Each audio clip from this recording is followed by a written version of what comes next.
So, hello guys! So, ngayon po ay start ng kalamayan namin 2020. So, ito po ay para traditional din na naging part ng kalimitan ginagawa ng aming family tuwing Christmas season. So, yan. Where you going? Carwash! So, yan. Hindi po sila makakasama sa pagkakalamay kasi duty sila sa car wash. Bye, pangit! Say hello na Tots! Hindi mo ba yan, mami? Nagugat ka wala kayo, Bo? Nagugat ka wala kayo, Bo? Eh, baka nagtira. Nagugat ka yata. Ayan, sila ko lang po. Wala pa yung iba. Wala pa yung... Yun lang.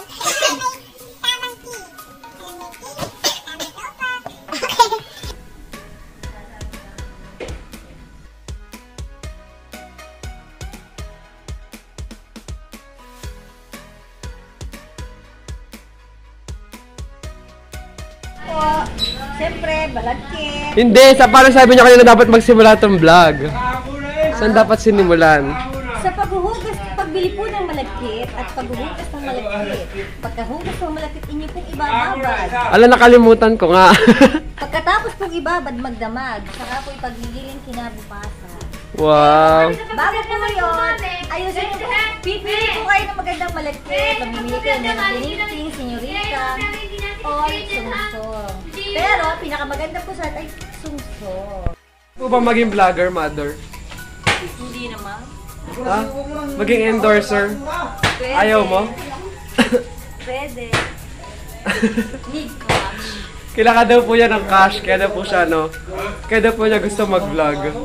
Yung cash talaga yung dahilan. So ito po yung mga pogi, mga magkakalamay, oh. Say hello po kayo dyan. Hi! Say hi! Hello!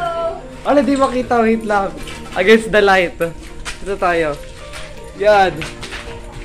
Si Kuya Willie po at si Kuya Seloy.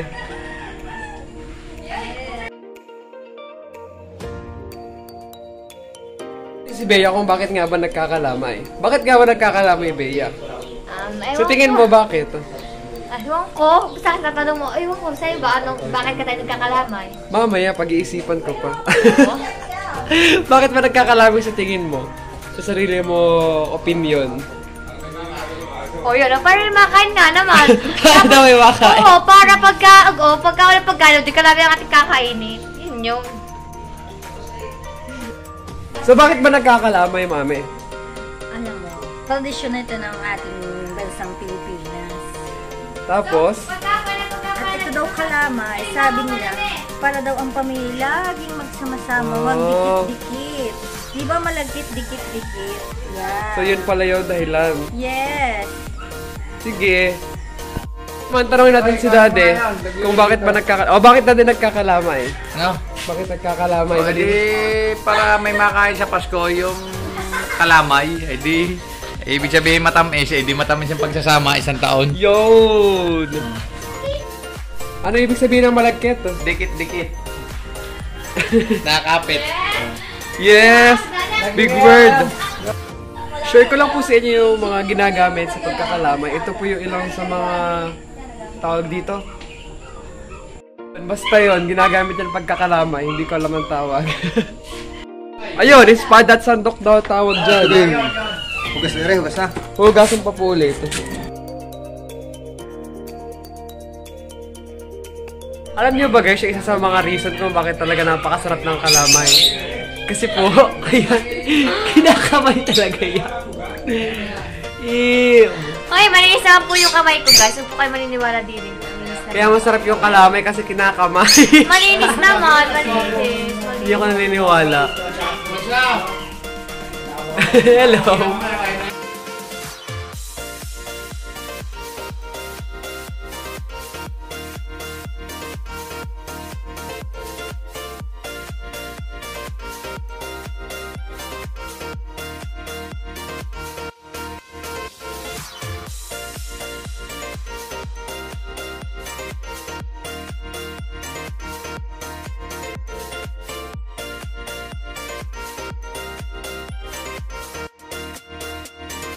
ang usok ay pumunta na yata sa mata ko. Nakakayak pala magkalamay. Yung mga rin, at kaya pala yung sandok. Hindi nyo nakaintindihan ang tawag dyan, tears of joy. Yes! English! Wow, guys. Wow naman. Dali, galing mo mag-English ah. Ay, kaya nga kayo matalino eh. Kung may kagitatalino ko, hindi ka nakamana sa akin. Akala ko ba Wala ba? sabi niya 70% daw sa ina. Yes. 30% lang daw sa Anak ko, masaya yung mami, 20% lang. Hoy, baliktad.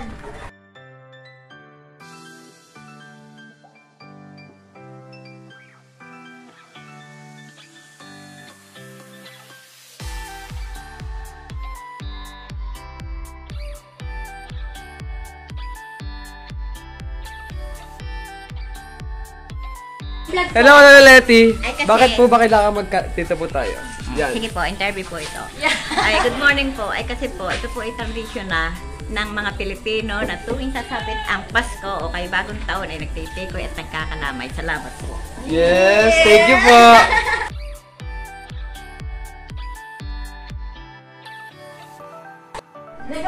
So, hello sa ating mga viewers dyan. So, dahil nga po, nag-Car Wash Duties na naman tayo, eh, hindi ko na natuloy yung vlog natin about sa pagkakalamay. So, papakita ko na lang sa inyo kung ano ba yung naitsura ng mga natapos na maluto. So, ito nga pala akin, Lola. Ay, Lola. Sa tingin niyo po, bakit po nagkakalamay, Lola? Para saan po? Para sa Pasko. Para sa bisita. Ah, ihahanda po. So yun, Pamimigay. pamimigay daw po. Yeah, walang sauce yan. Right, puti. Kami ang nandiyan na pili. Ay, hindi ka magalit dyan eh.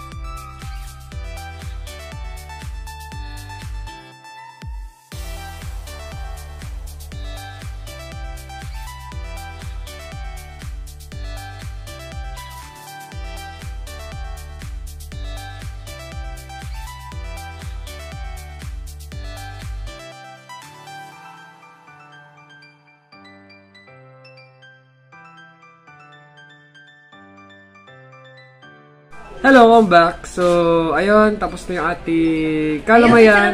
2020! Yay! Tapos na. So, ayun, ako talaga, personally, excuse me, lagi ko talaga to inaabangan yearly. Especially sa ganitong season. Kasi, una na sa lahat, yun, makakakain tayo ng masarap na kalamay. Tapos, ayun din, para bonding na rin siya namin as a family, together with my relatives as well. So yun, kaya, ayun, kaabang-abang talaga, or talagang inaabangan ko yung mga ganitong panahon. Tulad ngayon, nandito yung mga pinsan kong iba, sila Lola, kasi nagtulong din sila sa pagkakalamay, sila nga yung mga masters nung tinatawag nating, ano yun, pagmamasa. Ayun, sila ang mga experts doon. Tapos, itong mga kalamay na to, syempre, hindi lang naman to, yan, ito nga pala yung mga kalamay, yan. So, syempre, hindi lang naman yan, sa amin lang din lahat na kami lang magkukonsume. Ginagawa din namin itong ganito, pagkakalamay, kasi, we are to give it to other people na, ayun, mahalaga din sa amin.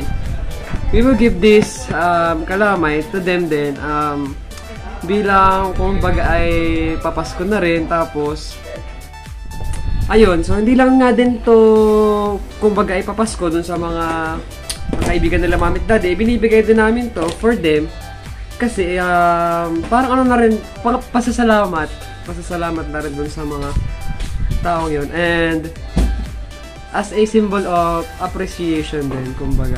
Tama ba, Mother? So ayun, tsaka diba nga, Christmas is all about sharing what you have and giving to people. Diba? Huwag natin yung kakalimutan. So, ayun, in reality naman talaga, hindi ko naman talaga to vlog. Ito yung ano lang, kumbaga pa lang ako dito sa vlog ni Ninang. So, yun, Ninang, kayo na lang po yung bahalang mag-voice over or magdagdag na gusto niyo po idagdag. So, that would be all. Merry Christmas to everyone. This is yours truly, Ginoong Roms, giving and sending all the loves. Bye-bye. Merry Christmas!